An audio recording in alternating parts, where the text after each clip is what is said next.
Hello and welcome to Aegon's song, for his is the song of ice and fire.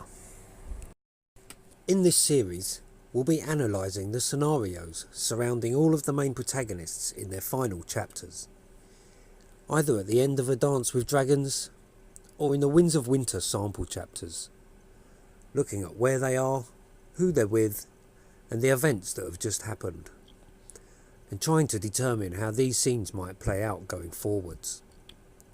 In this episode, we'll be focusing on Jon Snow.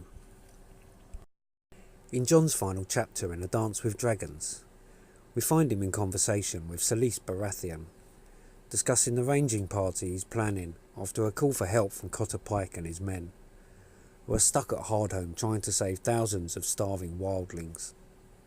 Dead things in the woods, dead things in the water, Pike had reported. Let them die, Selyse and Melisandre advise, but Jon is undeterred. His mind is only changed by the arrival of the pink letter. Who sent the letter has been covered fairly comprehensively and is beyond the remit of this video, so let's just say it arrives and move on. Jon calls a meeting in the Hall of Shields to ask if any of the free folk will join him in a mission to Winterfell, for which he gets many volunteers, though in doing so, Jon is openly admitting that he intends to break his Night's Watch vows. It seems important enough to mention at this point that whilst many Black brothers have broken their vows by going digging for gold in Molestown, Jon is breaking the vow not to take part in the affairs of the realm, which is far more serious, and technically punishable by death. Given what happens at the end of the chapter, thought that was worth a mention. A commotion outside draws them all from the hall, where they find the giant, One, swinging Sir Patrick by his arm like a morning star, before pulling off the knight's other arm like a child pulling petals from a daisy. Jon begins shouting for everyone to stay back, when Wick Whittlestick pulls out a blade and slashes at Jon's throat. The knife catches his neck just enough to draw blood. Jon fumbles for Longclaw, but he finds his fingers are stiff and clumsy. Bowen Marsh then plants a knife into Jon's belly, leaving it in as his hand pulls away. "For the watch," he says, with tears streaming from his eyes. The third blade plunges between Jon's shoulder blades, sending him face first to the floor. He never felt the fourth knife, the last line of the chapter explains. Only the cold.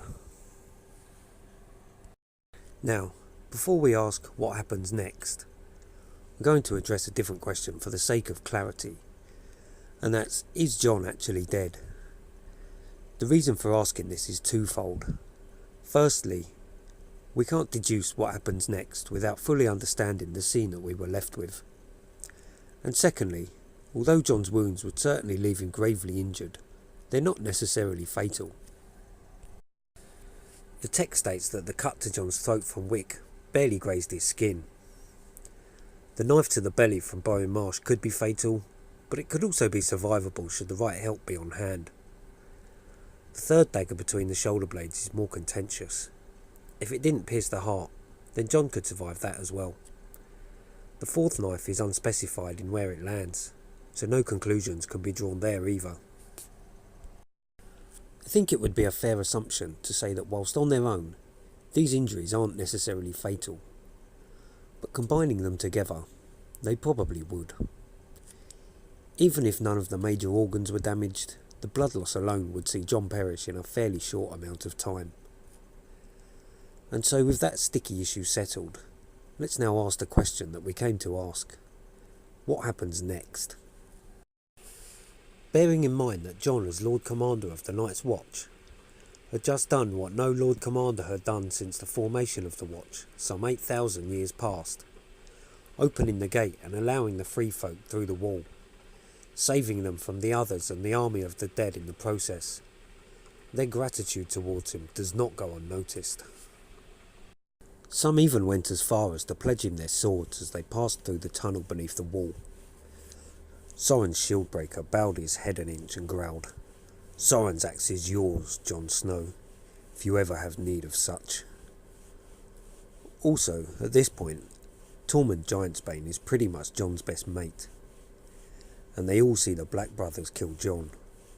I think you can begin to see where this line of thought is heading.